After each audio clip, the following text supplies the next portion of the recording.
Some cases never close, some killers never get caught, some families wait their entire lives for a knock on the door that never comes. That is what everyone believed about these three cases. The Golden State Killer had gone silent for decades. April Tinsley's murderer had taunted police and then vanished. Patricia and Dwayne, two teenagers in love, had been taken from this world in 1956, and their killer had seemingly disappeared into thin air. When a case goes cold, it does not simply become a file stored in a dusty evidence room. It becomes a wound that never heals. Welcome back to EverKnownOfficial. Don't forget to like the video. Let us begin with one of the most terrifying crime sprees in American history. Joseph James DeAngelo Jr. was born on November 8, 1945 in Bath, New York. He came from a military family, his father a sergeant in the United States Army. He was of Italian ancestry and had two sisters and a brother. By all outward appearances, he was an ordinary American boy who would grow up to lead an ordinary American life. But there was nothing ordinary about Joseph DeAngelo. Beneath the surface of normalcy lurked something far darker, a predator who would terrorize the state of California for over a decade and then vanish into the shadows, leaving investigators baffled and victims traumatized for generations. DeAngelo committed 13 murders and numerous rapes and burglaries across California between 1974 and 1986. He operated under multiple names that law enforcement gave him over the years: the Visalia Ransacker, the East Area Rapist, the original Night Stalker. The crimes began in Northern California, where DeAngelo committed a minimum of 120 burglaries and one murder in the San Joaquin Valley before moving to Sacramento County, where he committed at least 51 rapes and two more murders from 1976 to 1979. In Southern California, DeAngelo murdered at least 10 people from 1979 until 1986 before going dormant. What made this case particularly chilling was not just the scale of the crimes, but the way they were committed. DeAngelo was meticulous, he was patient, he was invisible. He would spend weeks, sometimes months, stalking his victims before striking. He learned their routines. He knew when husbands worked late. He knew when children were at sleepovers. He knew the layout of their homes better than they did. During the time he was operating in Sacramento, between 1976 and 1978, the East Area Rapist struck fear and anxiety into the community. Everyone was afraid, recalled one FBI agent who was born and raised in Sacramento. We had people sleeping with shotguns. We had people purchasing dogs. People were concerned, and they had a right to be. Communities lived in terror. Families installed extra locks. Women were afraid to be alone. And through it all, the masked man kept attacking, kept violating homes and lives, kept leaving behind a trail of devastation that would take decades to fully understand.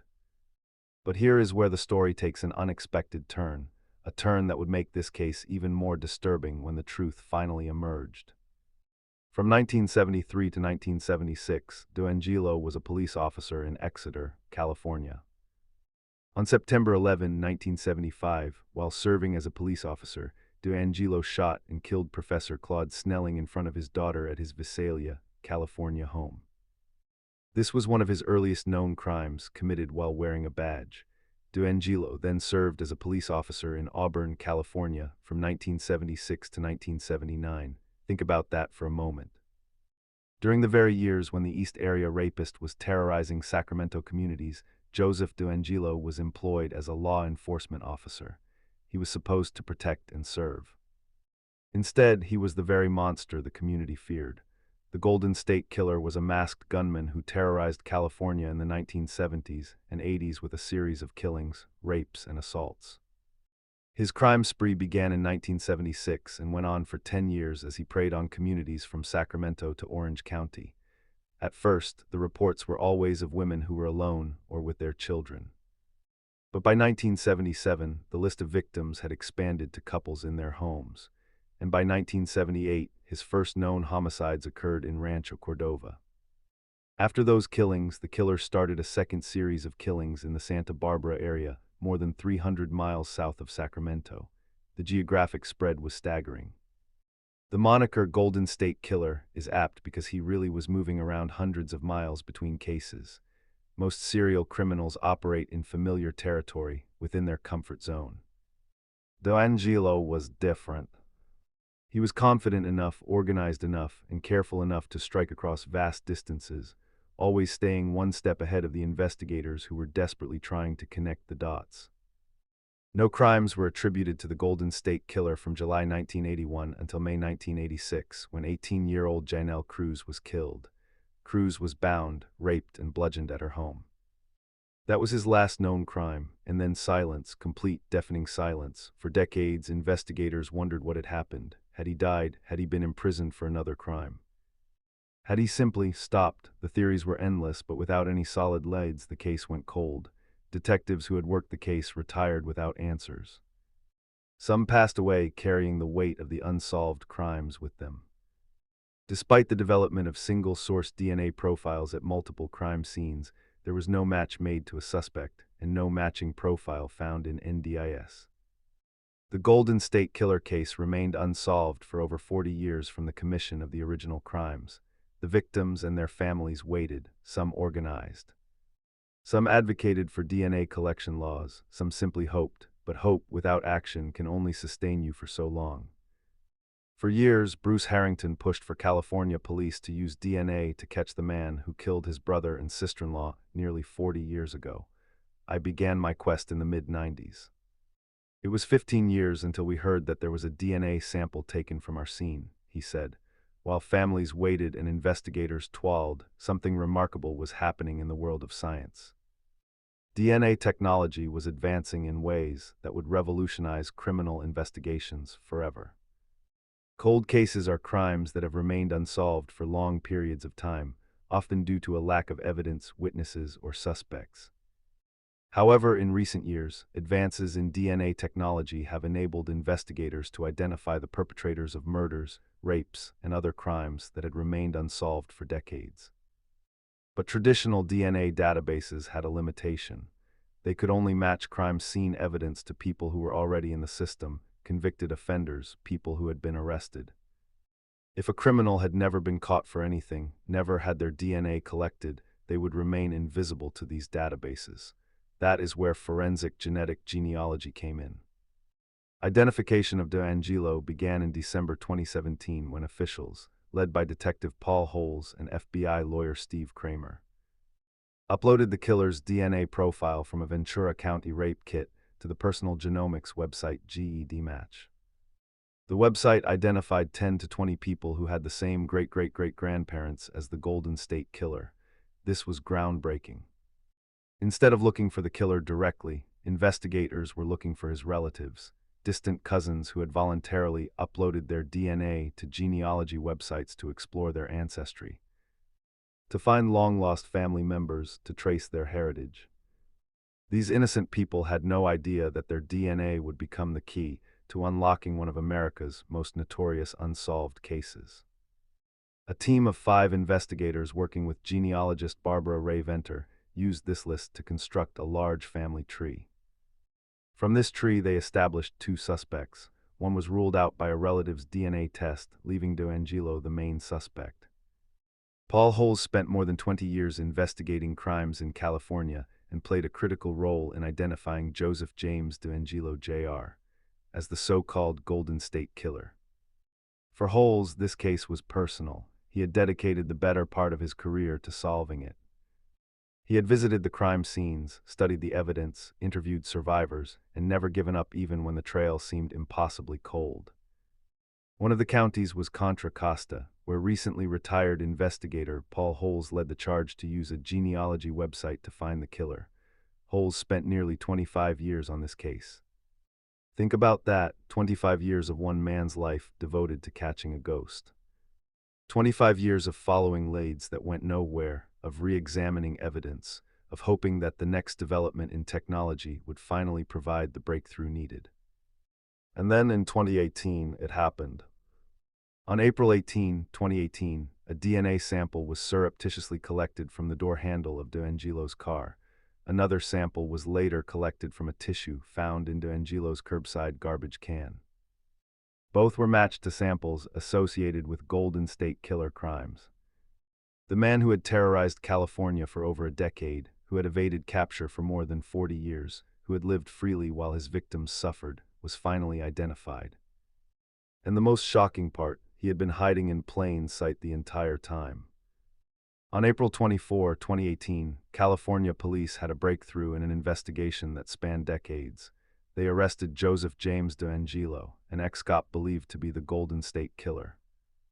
DeAngelo became the first public arrest obtained through genetic genealogy, a new technique that takes the DNA of an unknown suspect left behind at a crime scene and identifies him through relatives. The arrest sent shockwaves through the true crime community and law enforcement alike. Here was a 72-year-old man, a former police officer, a father and grandfather, who had been the boogeyman that haunted California neighborhoods for generations. At the time of his arrest, police found him in Citrus Heights, the same neighborhood where the Golden State Killer raped the first of his known victims in June 1976.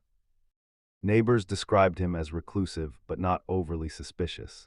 He had returned to where it all began. He had been living there invisible, unremarkable, while the world searched for the monster he truly was. After DeAngelo was taken into custody, he said to himself in an interview room, "I did all those things. I destroyed all those lives." Those words, spoken when he thought no one was listening, confirmed what investigators had long suspected. Joseph James DeAngelo was the Golden State Killer. On June 29, 2020, DeAngelo pleaded guilty to 13 counts of first-degree murder. The plea deal also required DeAngelo to admit to multiple uncharged acts, including rapes. The death penalty was taken off the table, and he will serve life without parole. From August 18, 2020 to August 20, 2020, DeAngelo was confronted in court by rape survivors, their relatives, and the relatives of those he had killed.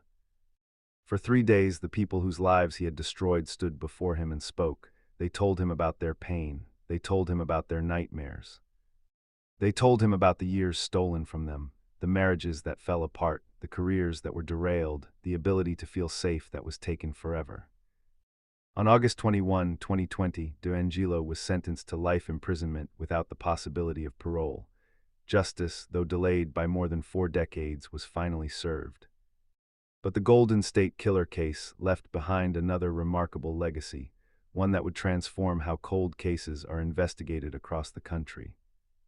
Since DeAngelo's arrest, over 150 suspects have been identified through genetic genealogy. The technique that caught the Golden State Killer became a template for solving the unsolvable. Investigators everywhere began looking at their coldest cases with new eyes, wondering if the same approach could finally bring answers to families who had waited decades. One of those cases was waiting in Fort Wayne, Indiana. The murder of April Tinsley, an 8-year-old girl from Fort Wayne, Indiana, remained an unsolved mystery for over 3 decades, becoming one of the state's most infamous cold cases. This 1988 event left a community in fear and law enforcement grappling with the investigation. April Marie Tinsley was born on March 18, 1980, in Fort Wayne, Indiana. She had just turned 8 when she left her friend's house to pick up an umbrella on April 1, 1988, and suddenly went missing. It was Good Friday, a day meant for reflection, for family, for hope. April was doing something so ordinary, so innocent, walking from a friend's house to grab an umbrella, the kind of errand a child runs without a second thought. The kind of errand that should never end in tragedy. Her mother was quick to file a missing persons report at 3 p.m. that same day. As a result, the police started searching for her daughter almost immediately but found nothing. The search began immediately. Neighbors joined police in combing the area. Flyers were distributed. Local news carried the story of the missing girl with the bright eyes and innocent smile. Fort Wayne held its breath, praying for a miracle, hoping April had simply gotten lost, that she would be found safe. 3 days later, a jogger in Spencerville, Indiana, noticed Tinsley's lifeless body in a ditch on the side of a rural road in DeKalb County. An autopsy quickly revealed that she had been raped and choked to death. The miracle did not come. On Good Friday in 1988, April Tinsley was abducted while walking in her neighborhood in Fort Wayne, Indiana, and then raped and murdered. Her body was found 3 days later about 20 miles away in a rural area. The community was devastated. This was a small child taken from her own neighborhood in broad daylight. If it could happen to April, it could happen to any child. Parents held their children closer. Fear replaced the ordinary rhythms of daily life. investigators worked the case with everything they had. On April 26, 1988, police sent DNA samples of Tinsley and 5 suspects to a private lab in Germantown, Maryland, for profiling, but the results were inconclusive. The technology of the time simply was not advanced enough to identify the killer from the evidence left behind. Her underwear contained the suspect's semen, but it was too minuscule an amount to create a DNA profile at the time. Evidence was preserved that much can be credited to the investigators who knew that someday, somehow, technology might catch up, but for the time being the trail went cold. There were no solid leads, no witnesses who could identify the killer, nothing concrete to go on, and then something horrifying happened. The killer began to taunt. The killer began leaving anonymous messages and notes in the Fort Wayne area years after the murder. These taunting communications, which appeared between 1990 and 2004, openly boasted about the crime and threatened further violence. As police fished for tips, the residents of Fort Wayne lived in fear. But then the case grew cold until May 1990, when a confession was found scrawled across a barn wall in nearby Grabble, Indiana. Then the taunting. In May 1990, scribbles on the side of a barn said that the writer had killed April and he'd kill again. Think about the cruelty of this. Not only had this person taken a child's life, but he was now bragging about it. He was letting the community know that he was still out there, still free, still capable of striking again. He was playing a game, a twisted, sadistic game, with the police and with the terrified residents of Fort Wayne. The disturbing notes were found inside baggies, along with used condoms or Polaroid pictures of the killer's body. The DNA from those condoms was determined to be consistent with the profile developed from the underwear of Tinsley. The notes, sometimes accompanied by used condoms or Polaroid pictures, provided additional DNA evidence that proved crucial later. In 2004, 3 notes were found on bicycles. One read, "I have been watching you. I am the same person that kidnapped and rape and kill April Tinsley. You are my next victim. Sick." The killer also demanded the girl report the note to the police, threatening to blow up her house if she didn't. These notes were left for young girls, children the same age April had been when she was taken. The killer was targeting new victims, threatening them, making them fear for their lives. He was still out there, still dangerous, still taunting. For investigators, it was agonizing. They had DNA evidence. They had the killer's own communications. They knew more about this person than they did about most suspects, and yet they could not find him.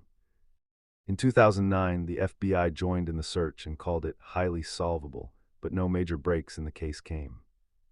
The FBI's Behavioral Analysis Unit created a profile of the suspect in 2009, describing him as a preferential child sex offender.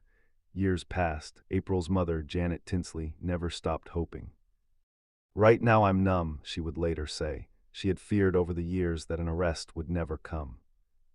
90 members of the Fort Wayne community formed the volunteer group April, Associated Parents Regional Independent Leg, or later Abduction Prevention Reconnaissance and Information League, on April 20, 1988, to help police solve cases involving missing children. The community never forgot April. Every year there were vigils, memorials, renewed calls for information, but the killer remained free, protected by the limitations of 1980s forensic science. Then came 2018. In May 2018, just 2 weeks after police in California used genetic DNA testing analysis to arrest the Golden State Killer, Fort Wayne Police Detective Brian Martin arranged for genetic DNA testing. In April Tinsley's case, the breakthrough in California had shown what was possible. If genetic genealogy could catch a killer who had evaded capture for over 40 years, maybe, just maybe, it could work in Fort Wayne too.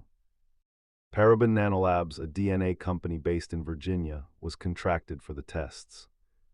The breakthrough in the April Tinsley case came through forensic genetic genealogy, a technique combining DNA analysis with traditional genealogical research. In 2018, the Fort Wayne Police Department partnered with Parabon Nanolabs, a company specializing in forensic DNA analysis. The suspect's DNA profile, derived from evidence collected over the years, was uploaded to public genetic databases like GEDmatch.com. Detectives had always said DNA evidence found with April's body in 1988 would be the key to solving the case. They just had to wait for technology to catch up. When Paraben Nanolabs ran the sample, they used genetic genealogy technology to trace family trees and were able to give police two names. In 2018, the advanced DNA testing was used in April's case, and two suspects were determined, John Miller and his brother. More DNA samples were collected from used condoms found in the trash at Miller's residence, which determined that Miller was a match. Detectives zeroed in on John D. Miller, 59, who was living in a mobile home in Grabble. 2 weeks later, he was in the Allen County Jail, Grabble, the same town where the taunting message had been scrawled on a barn wall decades earlier. John Miller had been living there the entire time, in the same trailer where he had committed the crime 30 years before. Detectives approached Miller at his house on July 15, 2018, and asked him to come to talk with them at the police station. After advising him of his rights, investigators asked him if he knew why they wanted to talk to him. According to police, he replied, April Tinsley. He said April Tinsley, Detective Martin recalled. I tried to maintain a calm, casual look at him. I didn't want to jump out of my chair. We brought up nothing about April Tinsley's case, and for him to say that, I was like, this is going to go well. Detective Hetrick couldn't believe Miller volunteered April's name. I knew we'd find out what happened to April. I could tell he wanted to tell us too. During an interview at the police station, he confessed to the murder, saying he abducted Tinsley, raped her, and choked her to death in his trailer. Miller explained that he was in April's neighborhood, far from his own, looking for someone to abduct. He was trolling down the street, and he told us he saw April walking down the street, and he pulled up a block and waited outside his vehicle for her to walk by. He told her to get in the car, and she did. He then took her to his trailer in Grabble, the same trailer he was living in when he was caught. Miller sexually assaulted and killed April in his trailer, and then under the cover of night. He took her body to a ditch in DeKalb County. On December 7, 2018, Miller changed his plea to guilty, saying he raped Tinsley and strangled her with his bare hands. He was sentenced to 80 years in prison, 50 years for murder and 30 years for child molestation. On July 15, 2018, family and friends of April Tinsley finally had a name and a face of the person that murdered the 8-year-old in 1988, John D. Miller pleaded guilty in December 2018 to charges of murder and child molesting. I can't believe it's finally here, Janet Tinsley said, 30 years. 30 years of waiting, of not knowing, of hoping and fearing in equal measure, and finally, closure. In May 2019, 9 investigators who had worked to secure the arrest and conviction of April's murderer became recipients of the National Association of Police Organizations, NAPO, National Policing Award. This award was in recognition of their tireless, collaborative efforts conducted over the span of 30 years to see April's murderer brought to justice. It took 30 years, but Fort Wayne's most notorious cold case was solved. The case of April Tinsley demonstrated the power of perseverance, of investigators who never gave up, of a mother who never stopped hoping, of a community that refused to let a little girl be forgotten. And it showed that the same genetic genealogy techniques that had caught the Golden State Killer could be used to bring justice to victims across the country. But there was still one more case, a case so old that most people assumed it would never be solved. A case from a time before DNA testing existed, before computers, before most of the investigative tools we take for granted today. A case from 1956. On the morning of January 3, 1956, 3 boys were hiking along the Sun River near Great Falls, Montana. It was a normal January day, cold but clear, the kind of day when young people bundled up and explored the wilderness that surrounded their small town. On the morning of Tuesday, January 3, 1956, 18-year-old Airman Lloyd Bogle was found dead on a lover's lane half a mile northwest of Wadsworth Park. He was lying face down beside his car with his hands tied behind his back and 2 gunshots to the head. His date, 16-year-old Patricia Kalitzk, was missing. 3 boys had been hiking along the Sun River when they came across Bogle's car and him. They alerted the police immediately. What those boys found would haunt the community of Great Falls for the next 65 years. Bogle, a U.S. Air Force airman, was stationed at Malmstrom Air Force Base when he met and fell in love with Kalitzk. The young Waco, Texas native was instantly smitten with Patty. The couple, who were on a date the night of the murders, were last seen at a drive-in restaurant just after 9 p.m. that night. From there, they apparently parked at a lover's lane west of Great Falls, near Wadsworth Park. They never came home.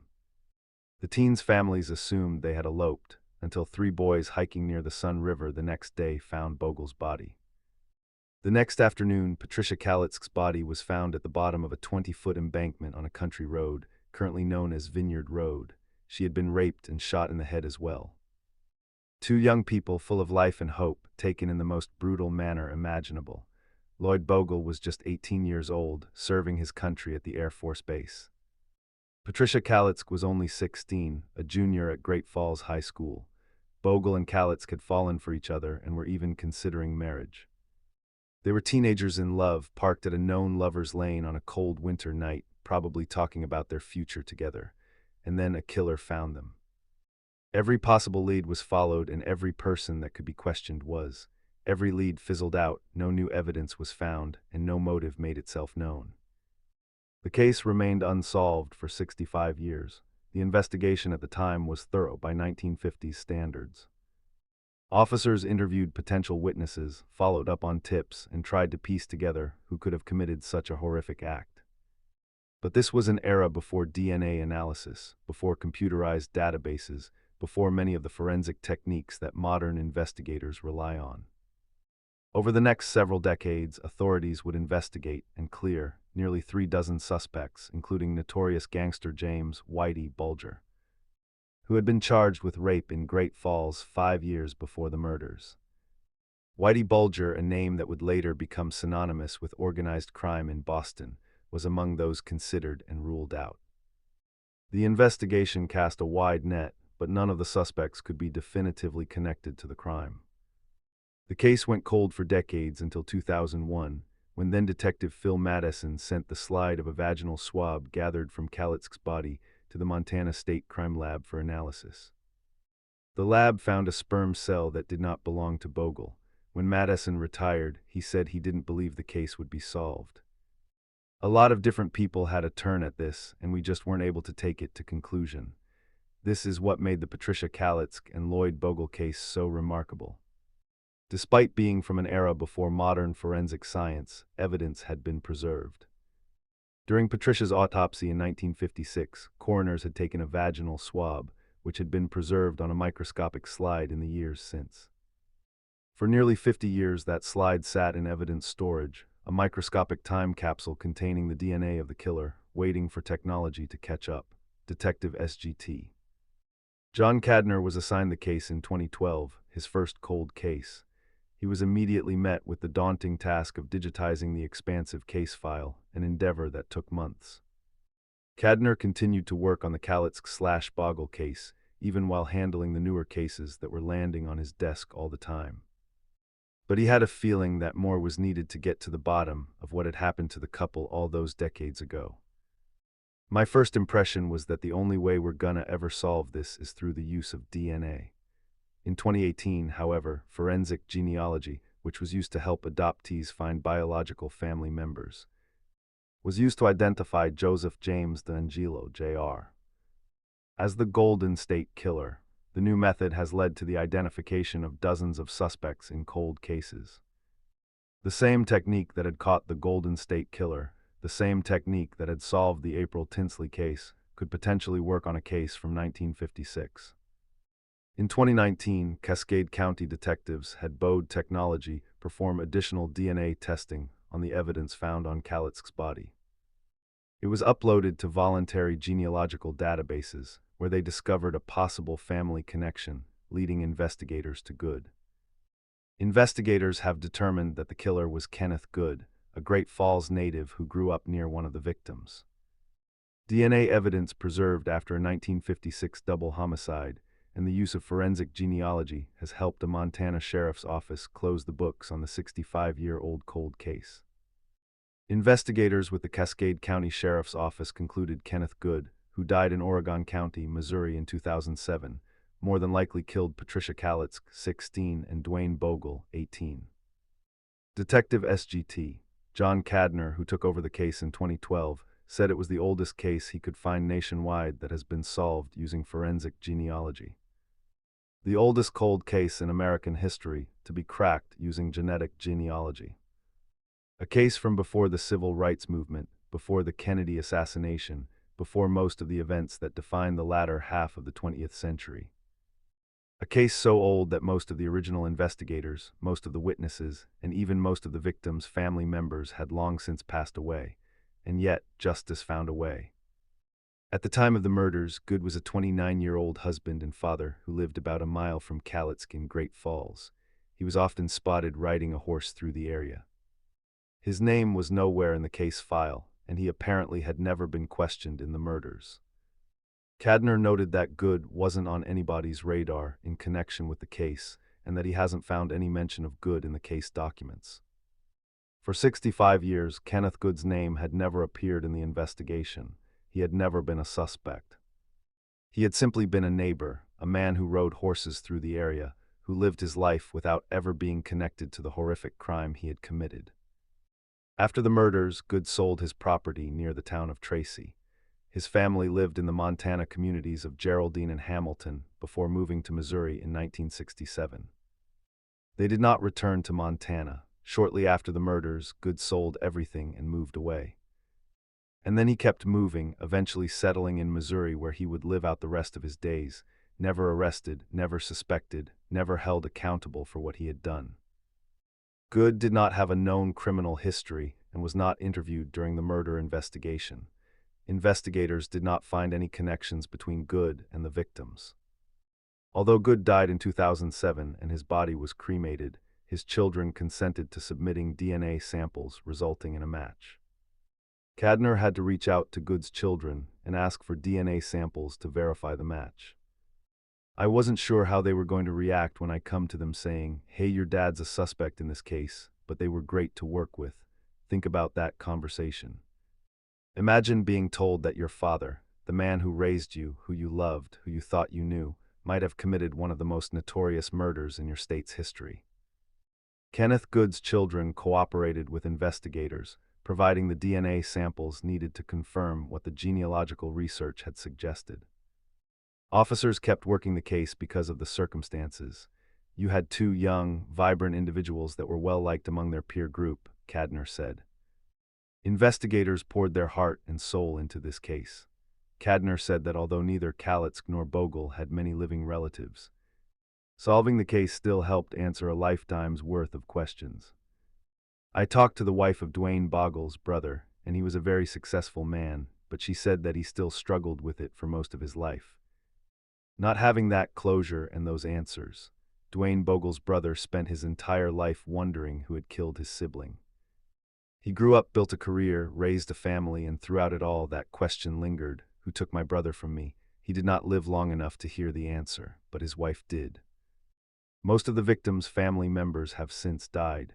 Those that do remain expressed relief that Kalitsk and Bogle's killer has been identified. Justice, even when it comes 65 years late, still matters. These three cases, the Golden State Killer, April Tinsley, and the Kalitsk-Bogle murders, represent something profound about the nature of justice and human perseverance. They show us that time does not erase guilt, that technology can bridge gaps that once seemed insurmountable, that the dedicated work of investigators, passed from generation to generation, can ultimately triumph over even the coldest of trails. With the increasing use of DNA analysis, cold cases are being solved faster than ever. In the past, cold murder cases could remain unsolved for decades due to a lack of evidence. However, modern advances in DNA technology mean that police can now solve the most long-term murder cases. The impact of forensic genetic genealogy extends far beyond these three cases. The cold case is one of several that have been solved in recent months because of advances in genealogy and DNA technology. In these cases, investigators had DNA evidence but could not match it to a specific person using state or national databases. But the growth of genealogical companies, where people enter their own DNA profiles, has allowed investigators to connect suspect DNA to an extended family match. That has helped police to narrow down the list of suspects to a much smaller number and allow targeted investigations. Every time someone uploads their DNA to a genealogy website to learn about their ancestry, they are unknowingly contributing to a vast database that can help catch criminals. It is a remarkable development. Ordinary people, through their curiosity about their family trees, have become partners in the pursuit of justice. But these cases also remind us of something important. Behind every cold case, there are real people, real victims who deserved better. Real families who spent years, sometimes their entire lives, waiting for answers. Real communities that lived in fear of an unknown predator. The Golden State Killer's victims included over 50 rapes, 13 murders, and countless home invasions that occurred in California during the 1970s and 1980s. Each of those numbers represents a human being, a person with hopes and dreams, with family and friends, with a life that was forever altered by violence. April Tinsley was only 8 years old. She was walking to get an umbrella. She should have grown up, gone to school, maybe had children of her own someday. Instead, her life was cut short, and her family endured 30 years of not knowing who had taken her. Patricia Kalitzk and Lloyd Dwayne Bogle were teenagers in love. They were talking about marriage. They had their whole lives ahead of them. Instead, they became victims of a random act of violence that would remain unsolved for nearly 7 decades. Justice for these victims matters. Closure for their families matters, and the message sent to would-be criminals matters. You cannot hide forever. Joseph DeAngelo hid for over 40 years. John Miller hid for 30 years. Kenneth Good died never having been arrested for his crime, but their guilt did not disappear with the passage of time. It remained encoded in their DNA, waiting to be discovered. In the world of criminal investigation, there is a saying, every contact leaves a trace. When a person commits a crime, they leave behind evidence, fingerprints, footprints, fibers, and most importantly, DNA. That evidence may go unnoticed for years, even decades, but it remains. It persists, and with the right technology, it speaks. Michelle McNamara, an American writer, wrote I'll Be Gone in the Dark, one woman's obsessive search for the Golden State Killer, a true crime book about the investigation. The book was released on February 27, 2018, nearly 2 years after McNamara's death and 2 months before an arrest would be made in the case. On April 21, 2016, McNamara died in her sleep at her family's Los Angeles home at the age of 46. According to the autopsy report, her death was due to the effects of multiple prescription drugs. Previously undiagnosed atherosclerosis and stenosis of coronary arteries was a contributing factor, and the coroner ruled her death an accidental overdose. Michelle McNamara spent years researching the Golden State Killer. She became obsessed with solving the case, with bringing justice to victims who had waited decades for answers. McNamara is credited with coining the moniker Golden State Killer to refer to the criminal who had previously been referred to by various other names. McNamara's coining of the Golden State Killer moniker is credited with heightening awareness of the then unidentified serial killer. She did not live to see the case solved. Her book was published posthumously, and just 2 months later, Joseph DeAngelo was arrested. The sheriff credited McNamara's dedication to the Golden State Killer case for raising publicity. There is something heartbreaking about this, a writer who devoted years of her life to catching a killer who died before seeing her work come to fruition. But there is also something beautiful. Her legacy lived on. Her book brought renewed attention to the case. Her work mattered, even though she was not there to witness its impact. I'll Be Gone in the Dark is a timeless, personal memoir about a woman's obsessive hunt for justice, as well as a moving, fully realized portrait of the killer's victims, their families, and the army of heroic detectives who tirelessly pursued a predator for many decades. As we come to the end of part 1 of this documentary, it is worth reflecting on what these cases teach us. They teach us about the persistence of evil, how people can commit horrific acts and then return to ordinary lives, hiding in plain sight for decades. But more importantly, they teach us about the persistence of good, the investigators who never gave up, the families who never stopped hoping, the scientists who developed the technology that would eventually crack the codes of silence. Cold cases are called cold because they seem dead, frozen, impossible to solve. But as these 3 cases demonstrate, no case stays cold forever. The evidence remains, the truth persists. And eventually, if we are patient enough and persistent enough, justice prevails. Joseph James DeAngelo is spending his remaining years in prison. John Miller will likely die behind bars. Kenneth Good escaped earthly justice, but his name is now forever associated with his crime, a legacy of shame for his descendants to carry. And the victims, the children, the couples, the families who lived in fear are not forgotten. Their stories are told, their lives are remembered. Their deaths had meaning because they led to changes in how we investigate crimes, how we preserve evidence, and how we pursue justice across the decades. This is not the end of the story. There are still thousands of unsolved cases across America, thousands of families waiting for answers, thousands of killers who believe they have escaped justice. But if these three cases prove anything, it is this: the past always catches up, DNA does not forget. And somewhere in a laboratory or a genealogy database or a detective's cold case file, the evidence is waiting, waiting to speak, waiting to be heard. The Sacramento County Courthouse in August 2020 was unlike anything California had seen before. Judge Michael Bowman had promised that there would be no limitations of time or content on the victim impact statements. For 3 days, survivors and family members of those murdered by Joseph James DeAngelo would stand before him and speak their truth. Victim after victim lined up to describe Joseph DeAngelo as a sick monster, horrible man and subhuman, who changed their lives during a long reign of rape and murder that earned him the nickname Golden State Killer. Think about what it takes to face the person who destroyed your life, to look into the eyes of the monster who haunted your nightmares for decades, to find the words that can somehow capture the magnitude of what was taken from you.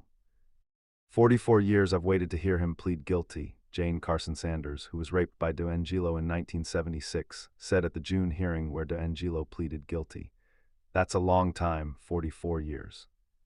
But I went from being a victim to a survivor to a thriver. 44 years, that is nearly half a century of waiting. That is a lifetime of looking over your shoulder, of waking up from nightmares, of wondering if the man who violated you would ever be found.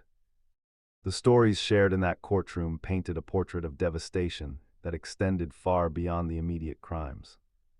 Cris Pedretti said she thought she was going to die at 3 different times that night.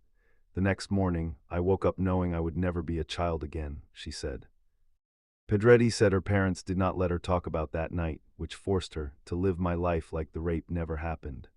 She said she struggled for 41 years with extreme panic attacks, failed relationships, unhealthy coping mechanisms, few friends, and frequent job changes. For 41 years, Cris Pedretti carried a secret that ate away at her from the inside. Her family, perhaps trying to protect her, silenced her pain. And that silence became its own prison, a prison she built inside herself to survive. Though I have found my way to a happy and safe life, she said, DeAngelo deserves his sentence of life without parole in the most dark and lonely containment. Another survivor, Patricia Murphy, had her daughter read a statement on her behalf. On Sept 4, 1976, Murphy, a 29-year-old single mother, was attacked outside her parents' house. That night forever changed me, the statement said. I never felt safe for many years. It was hard for me to trust. I was always looking over my shoulder, expecting someone to jump out at me. The trauma of a single night lasted a lifetime. Every shadow became a threat. Every stranger became a potential attacker. The ability to trust, something most of us take for granted, was stolen forever. In October 1976, Carson Sandler was home with her 3-year-old son when a knife-wielding DeAngelo broke in. DeAngelo bound her, blindfolded her, and gagged her, and did the same to her son.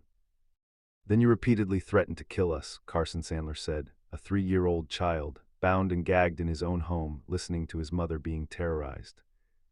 How does a child process such horror? How does that trauma shape the person he becomes? Carson Sandler said that now, decades later, scars from her attack remain. Seeing a ski mask or hearing someone yell, "Shut up," will forever cause me anxiety, she said. My comfort at those times is remembering that you are finally going to prison and will remain there until you die.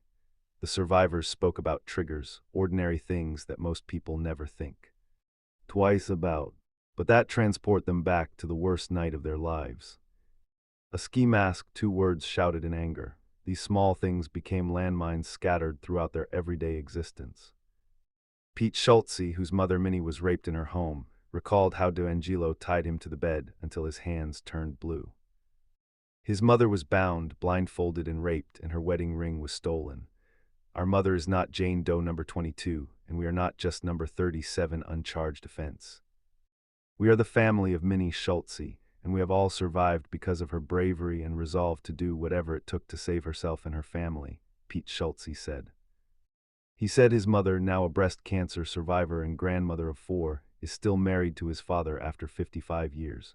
This statement struck at something profound. In the legal system, victims often become numbers, case files, statistics, anonymous designations meant to protect their privacy, but they are not numbers. They are mothers and daughters, fathers and sons. They are people who had dreams and hopes and lives before a predator chose to destroy them. Nearly every victim who took the stand against the Golden State Killer on Tuesday called him a monster, one they were finally able to face after decades of waiting. The nightmare has ended. He is the one forever alone in the dark, Carol Dolly, one of the original detectives assigned to the case in Sacramento, said in a statement on behalf of victim Kathy Rogers. The nightmare has ended, 3 simple words that carried the weight of decades. After so many years of fear, of uncertainty, of wondering if justice would ever come, the nightmare was finally over. Today I am not just a broken survivor of a cold case murder, said Sherry Domingo's daughter Debbie. This day has not been about the man who awaits sentencing.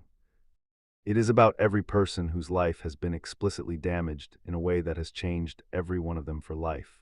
The sentencing proceedings were not about D'Angelo. They were about the people whose lives he had shattered. For 3 days, the focus shifted from the perpetrator to the victims, the people who truly mattered, who had been waiting decades to be heard. And then came the moment everyone had been waiting for. At that point, Joseph D'Angelo himself was offered an opportunity to address the court. D'Angelo rose from his wheelchair with ease, blasting away any remnants of speculation that he was ill or infirm. Members of the gallery who had brought signs thrusted them into the air for him to see. D'Angelo turned to the judge and slightly to the gallery, paused for a few moments, and removed his COVID-19 mask. After another pause, he spoke, "I've listened to all of your statements. Each one of them. And I'm truly sorry to everyone I've hurt. I'm truly sorry to everyone I've hurt. After decades of silence, after years of pretending to be a feeble old man in court. After a lifetime of hiding his true nature from everyone around him, that was all Joseph D'Angelo had to say. 6 words that felt hollow to many in the courtroom. 6 words that could never undo the decades of suffering he had caused. Orange County District Attorney Todd Spitzer noted how D'Angelo destroyed so many lives, but he was able to live his own life. He was able to be on his boat and blow out birthday candles with his family, while his victims struggled with PTSD, failed relationships, and lifelong anxiety. D'Angelo had been living an ordinary life. He celebrated holidays with his family. He enjoyed retirement. He walked free for over 40 years while the people he had terrorized could never escape the prison of their trauma. Sacramento County District Attorney Anne-Marie Schubert spoke about the ear's effect on individuals in the community and how the greatest revenge against D'Angelo is for the victims to live their lives. As a callback to the victim impact statements, she said, "Paint your children and your grandchildren's rooms again with hearts and rainbows. Water ski again. The greatest revenge is to live. To refuse to let the trauma define you, to take back the joy that was stolen." This message of resilience and reclamation ran through the entire proceedings, a reminder that while D'Angelo had caused immeasurable pain, he had not won. The survivors had survived. And now they could finally begin to heal. On August 21, 2020, he was given the maximum sentence afforded by the law. 11 consecutive life sentences without the possibility of parole, and another life sentence with extra years on top of it. Joseph James D'Angelo will die in prison. He will never walk free again. He will never enjoy another birthday with his family, never take his boat out on the water, never experience the simple pleasures of life that he denied so many of his victims. In this case, justice did not move swiftly. It was a long time coming. However, our victims remained steadfast and brave throughout this entire process. Justice delayed is not always justice denied. Sometimes it is justice that arrives with even greater power because of how long it took to achieve. In Fort Wayne, Indiana, the road to closure was just as long and just as painful for Janet Tinsley. Her struggle was a long-stretched one, waiting almost 30 years till her daughter's killer was brought to justice. In an interview, she said, "I kept thinking she has to be out there somewhere. Somebody's got her. Just bring her home."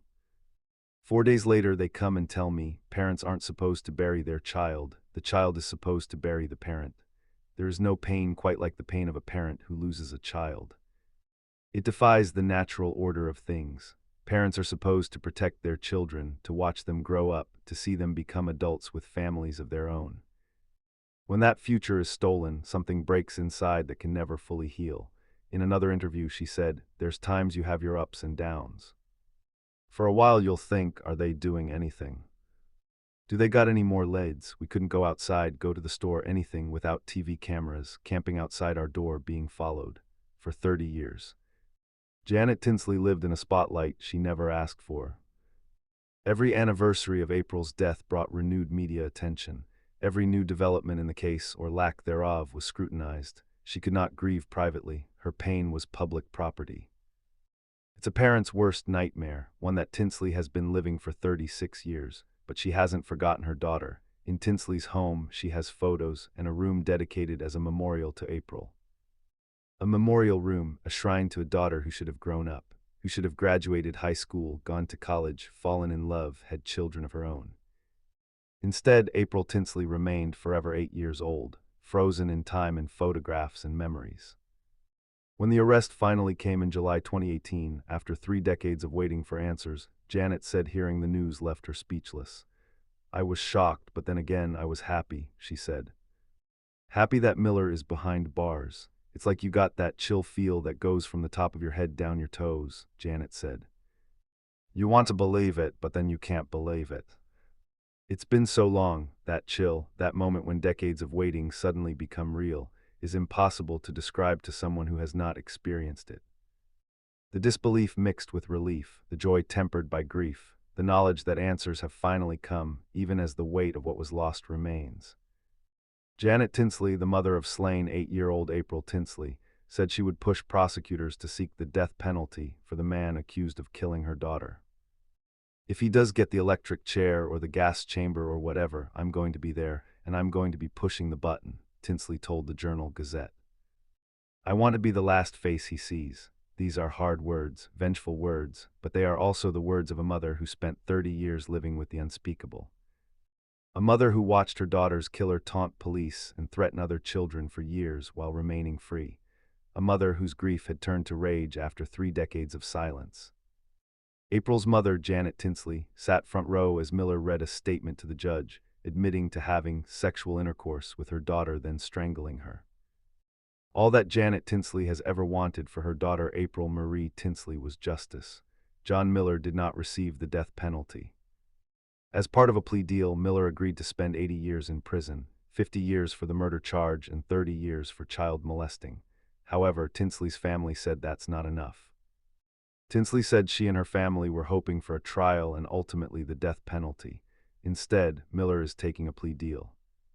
Tinsley said she and her husband told the prosecutor they did not want Miller to get a deal. It has left Tinsley feeling conflicted about if justice has been served. "In a way, part of me says, yeah, I got him off the street," she said, "and part of me says no because April still ain't got justice. He got to live another 30 years after. Now he gets to live another 3, 4, 5 years depending on his health. She never got that chance." Janet Tinsley's words cut to the heart of what justice means for victims' families. Miller lived for 30 years after taking April's life. He worked, ate, slept, breathed, all the things April would never do again. Even an 80-year sentence felt inadequate when measured against the 8 years April had and the decades she was denied. April's mother, Janet Tinsley, spoke of the tremendous impact the abduction, murder, and subsequent mystery had on their family. She said she dreamed of having a blue-eyed girl with curly blonde hair and had 2. She said she dreamed of having a blue-eyed girl with curly blonde hair and had 2. One passed away and April survived. The little girl immortalized in the picture, once seen on billboards around the community in a plea for solution, loved shopping and spending the night at her grandparents' home.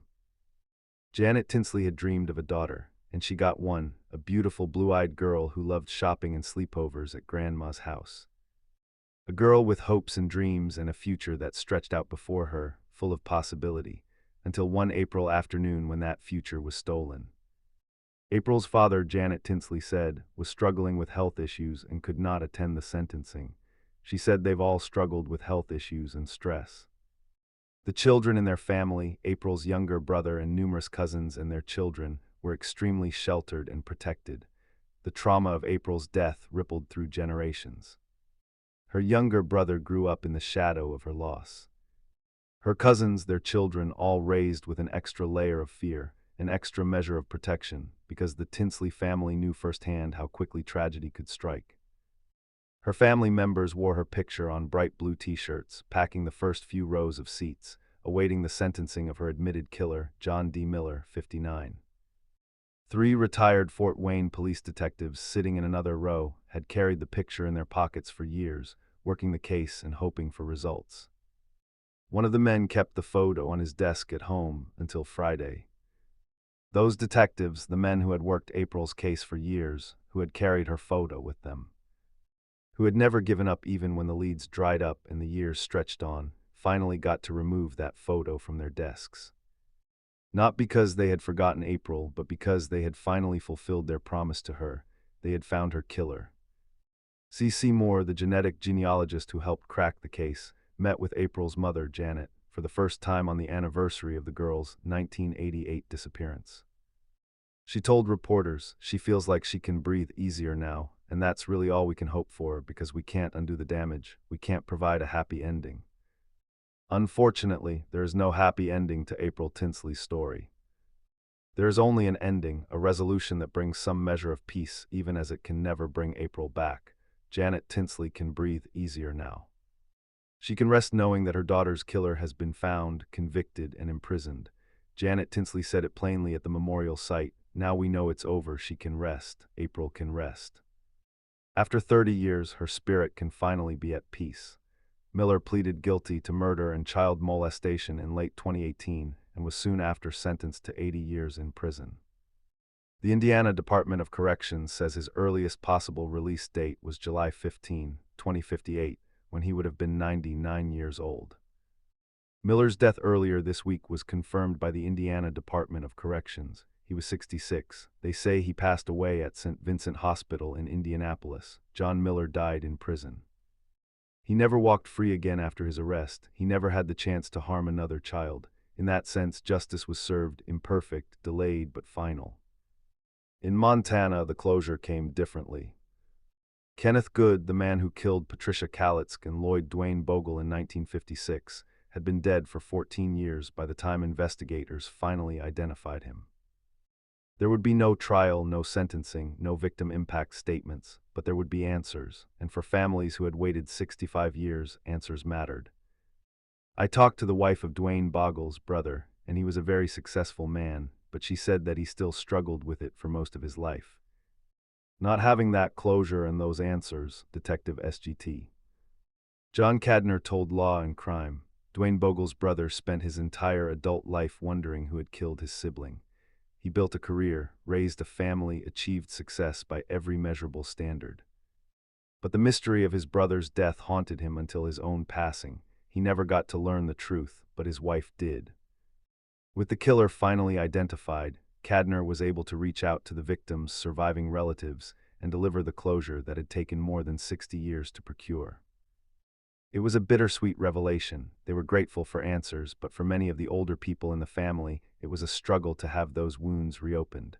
65 years is a long time. Long enough for wounds to scar over, for grief to transform into something manageable, for life to go on even without answers. When those answers finally come, they reopen wounds that had been carefully bandaged for decades. The relief of knowing is mixed with the renewed pain of remembering. Most of the victims' family members have since died, according to the newspaper. Those that do remain expressed relief that Kalitzk and Bogle's killer has been identified. Most of the people who knew Patricia and Dwayne, who loved them, who mourned them, are gone now. The parents who buried their children in 1956 never learned who had taken them. The friends who grew up in the shadow of that tragedy carried the mystery with them their entire lives. But for those who remain, the nieces and nephews, the distant relatives, the community members who never forgot, the identification of Kenneth Good brought something precious: the truth. She was pretty matter-of-fact about it, Cadner said of one of Good's children, whose DNA was identified as a familial connection.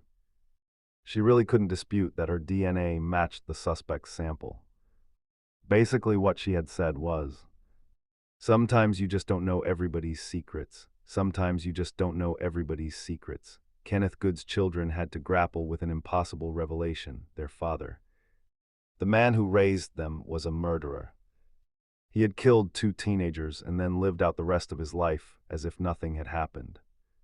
He moved away from Montana, started fresh in Missouri, and never faced consequences for what he had done. How do you process that? How do you reconcile the father you knew with the monster investigators have identified? The children of killers carry a unique burden, inheriting guilt for crimes they did not commit, forced to view their entire childhood through a darker lens. About a month after the murder, he and his family left the area and moved to Tracy, then Geraldine, then Hamilton, and eventually out of state, never to return to Montana. Cadner said when Good was 25, he married a 16-year-old, which was the same age as Kalitzk when she was murdered. This detail is chilling. Good's first wife was the same age as Patricia Kalitzk, the girl he had raped and murdered. Was this a coincidence? Or was there something darker at play, a pattern that extended beyond that terrible night in 1956?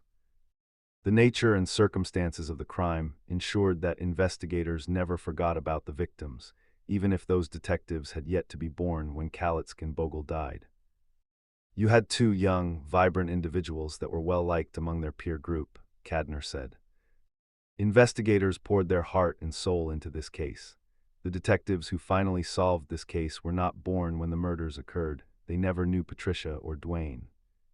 They only knew them through photographs, case files, and the testimony of an ever-shrinking circle of people who remembered. Yet they cared deeply enough to dedicate years of their lives to finding answers. Sheriff Jesse Slaughter said that Good is the most likely suspect, but they can't say he's guilty since he's deceased, as are many other people associated with the case at the time. "This is as good as we're ever going to get on a case like this," Slaughter said. "This is as good as it gets. No trial, no conviction, no sentencing. Just a name, a face, and the knowledge of what happened 65 years ago. It is imperfect justice. It is incomplete closure, but it is something, and something is infinitely better than nothing." The cases of the Golden State Killer, April Tinsley, and Patricia Kalitzk and Dwayne Bogle represent a turning point in the history of criminal investigation. They demonstrated more powerfully than any academic paper or policy discussion ever could the potential of forensic genetic genealogy to solve the unsolvable. In recent years, forensic genetic genealogy and genetic genealogy have grown increasingly powerful in solving cold cases. During 2024 and into 2025, multiple long-forgotten crimes in the United States were finally resolved thanks to new DNA analysis techniques. These advances brought not only technical innovations, but also deep emotional impact for the victims' families, offering long-awaited answers and long-overdue closure. The impact has been extraordinary. Hundreds of other cold cases involving murder or sexual assault have been solved through these methods. Law enforcement across the country calls it a game changer for solving tough cases, but with this power comes responsibility and controversy. Since the excitement of solving this infamous case subsided, public conversation increasingly has become focused on the ethics of using genealogy data for crime solving. Ethics discussions should include 3 interrelated topics: informed consent, privacy, and justice. Despite the popularity of online genealogy services, it is unclear whether users of these sites understand that their genetic data are available to criminal investigators. When people upload their DNA to websites like GEDmatch, they are typically looking for information about their ancestry or hoping to connect with distant relatives. They may not realize that their genetic information could be used to identify criminals, including criminals they may be related to. Investigative genetic genealogy, the use of direct-to-consumer genetic genealogy databases to assist in the resolution of crimes involving DNA evidence, holds tremendous potential for law enforcement. but at the same time raises a number of ethical, legal, and social issues. The debate on IGG tends to focus on individual rights and values, such as individual consent, individual control over information, and perhaps most prominently, individual privacy. The privacy concerns are real and significant. When you upload your DNA, you are not just sharing information about yourself. You are sharing information about your parents, your children, your siblings, your cousins, anyone who shares genetic material with you. Your decision to participate in a genealogy database has implications for people who never consented to that participation. However, the rise of FGG raises significant ethical and legal concerns surrounding informed consent, data privacy, and the qualifications of practitioners.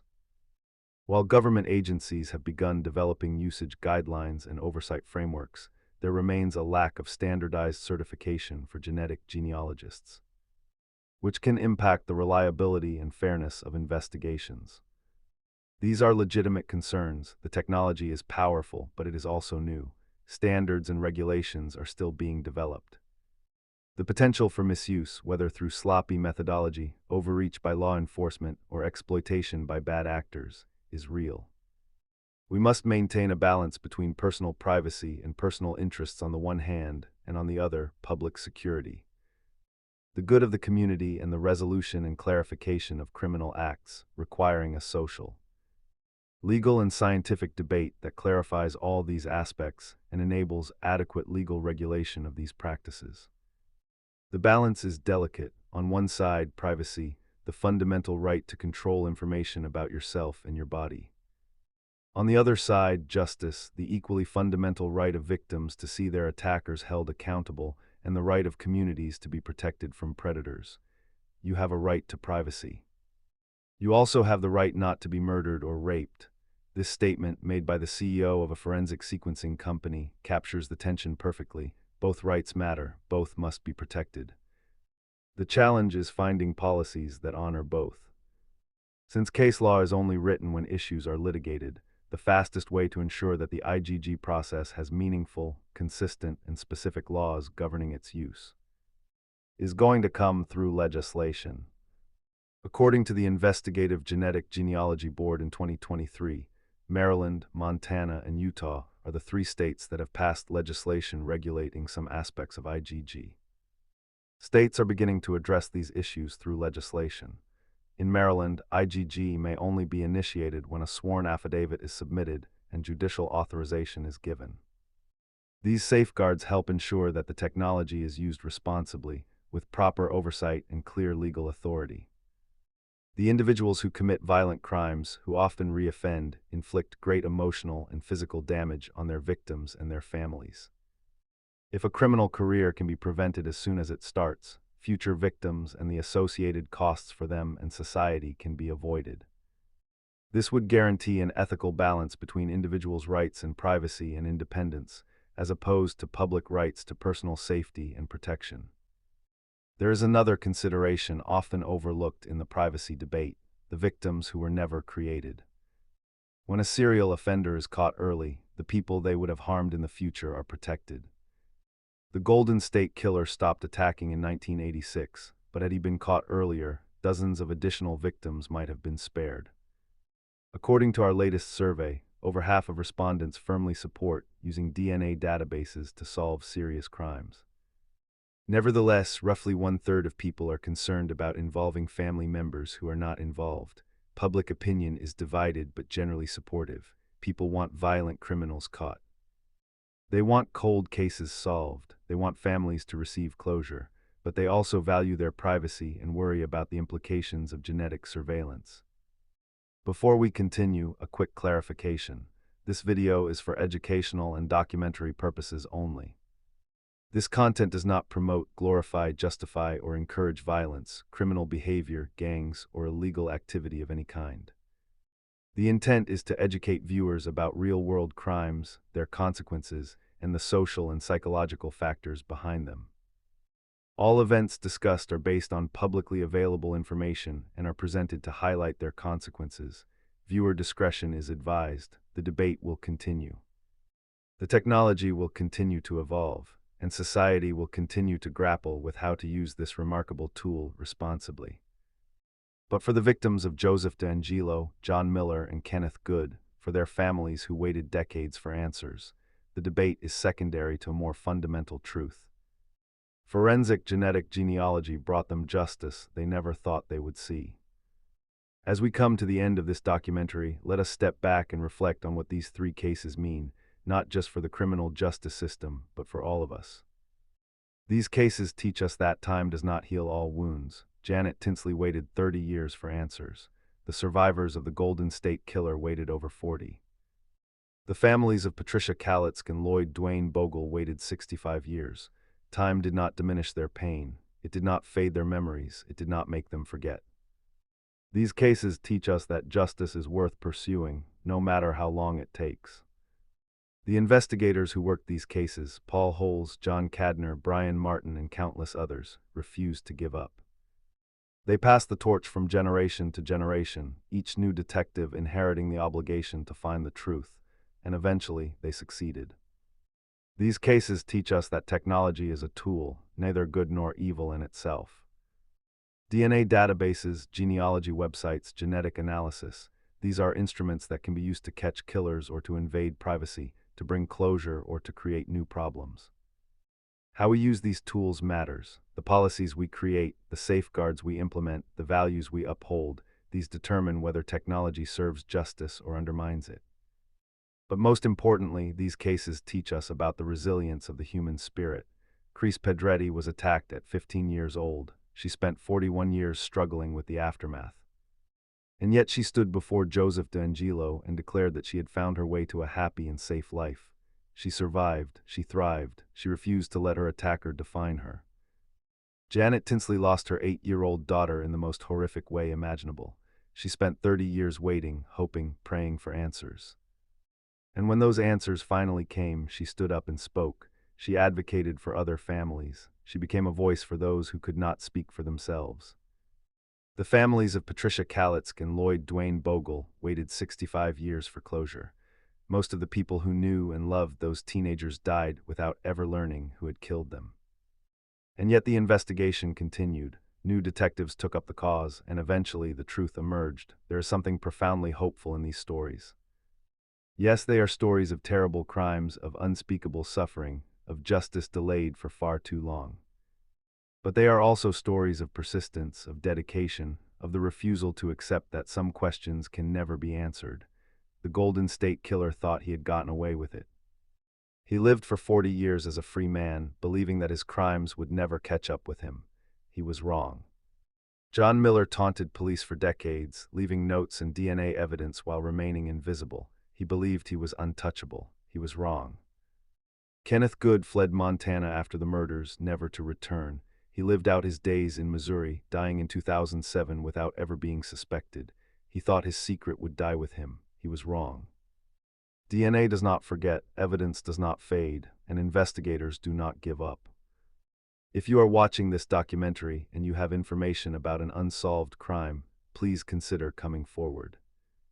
You may hold the key to answers that a family has been waiting decades to receive. You may be the reason a cold case finally gets solved. If you are a survivor of violence and you have never received justice, please know that hope is not lost. Technology is advancing every day. New techniques are being developed. Cases that seemed unsolvable a decade ago are being cracked open. Your case may be next, and if you are a family member still waiting for closure, please know that you are not forgotten. There are detectives working cases right now, at this very moment, refusing to give up. There are scientists developing new methods to extract DNA from evidence that was once considered useless. There are genealogists building family trees, narrowing down suspects, moving ever closer to the truth. Justice has a long memory, and with each passing year, that memory grows stronger. The cases we have explored in this documentary are just 3 examples of a much larger phenomenon. A great many cold cases have been solved because of genetic genealogy testing. Genealogy testing and analysis can provide infallible clues to who a person was, and it can solve long open and mysterious cases and provide closure to relatives. In recent years, some of the saddest, longest outstanding, and altogether haunting mysteries have been solved through the power of genetic genealogy testing. Every solved case represents a family that finally got answers. Every identified killer represents a community that can finally feel safe. Every victim identified by name represents a person whose life mattered, whose death was not forgotten, whose story can finally be told. Patricia Kalitzk was 16 years old when she died. She was a junior at Great Falls High School. Lloyd Dwayne Bogle, a U.S. Air Force airman, was stationed at Malmstrom Air Force Base when he met and fell in love with Kalitzk. The young Waco, Texas native was instantly smitten with Patty. They were teenagers in love, they talked about marriage, they had their whole lives ahead of them. On the last night of their lives, they went on a date, stopped at a drive-in restaurant, and parked at a lover's lane to be alone together. They were doing what young people in love have done since the beginning of time. They never came home. For 65 years, nobody knew who had taken them from this world. For 65 years, their families wondered, grieved, and hoped. And then, finally, the answer came. It was not the answer anyone wanted. There was no dramatic arrest, no trial, no moment of confrontation between the killer and the families he had destroyed. Kenneth Good had escaped earthly justice, but he did not escape history. His name is now forever linked to his crime. His children know what he did. His legacy is one of murder and cowardice. And Patricia and Dwayne, they are remembered. Not as victims, but as young people who loved each other, who had dreams and hopes, who deserved so much more than the fate they received. April Tinsley was 8 years old when she died. She had curly blonde hair and blue eyes. She loved shopping and sleepovers at her grandparents' house. Her favorite game was hide and seek. On the day she disappeared, she was walking to get an umbrella, a task so small, so ordinary, so achingly innocent. For 30 years, her killer walked free. He taunted police. He threatened other children. He lived in the same trailer where he had committed his horrible crime. And then, finally, technology caught up with him. John Miller was arrested, convicted, and imprisoned. He died behind bars, never to harm another child. April's mother, Janet, finally got answers. Not closure. Closure is a myth, a word we use to describe something that does not truly exist. You do not close the door on grief. You learn to live with it. You carry it with you every day for the rest of your life. But Janet got something almost as valuable. The knowledge that her daughter's killer had been found, that justice had been served, that April could finally rest. And the survivors of the Golden State Killer, they are no longer anonymous. They are no longer Jane Doe and John Doe. They are Chris Pedretti, Jane Carson Sandler, Gay and Robert Hardwick, and dozens of others who have stepped forward to share their stories. They are survivors who found the courage to face their attacker, to speak their truth, to reclaim their power. Joseph DeAngelo stole so much from them. He stole their sense of safety, their ability to trust, their peace of mind, but he could not steal their voices. And in August 2020, those voices rang out in a Sacramento courtroom, telling the world that they had survived, that they had overcome, that they had won. There is a moment at the end of every cold case investigation when the work is done, the killer is identified, and the file is finally closed. For investigators who have spent years, sometimes decades, pursuing the truth, that moment is bittersweet. The satisfaction of success is tempered by the knowledge of how much was lost along the way. But for the families who waited, that moment is everything. It is the phone call that changes everything. The knock on the door that brings news they had given up hoping for. The answer to the question that has haunted them for years, sometimes for their entire lives. We got him. 3 simple words that carry the weight of decades. 3 words that can finally let a mother breathe again. 3 words that can finally let a victim rest. The cases of the Golden State Killer, April Tinsley, and Patricia Kalitzk and Lloyd Dwayne Bogle were once considered unsolvable. They sat in evidence rooms, gathering dust, their secrets seemingly locked away forever. But silence, no matter how long it lasts, can always be broken. And truth, no matter how deeply buried, can always be unearthed. If you take one thing from this documentary, let it be this: no case is ever truly cold, no killer is ever truly safe. No secret can remain hidden forever, because somewhere in a laboratory or a genealogy database or a detective's case file, the evidence is waiting, waiting to speak, waiting to be heard. Waiting to finally bring the truth to light, and when that day comes, whether it takes months, years, or decades, justice will be served. It may be delayed, it may be imperfect. It may come too late for some, but it will come, it always does.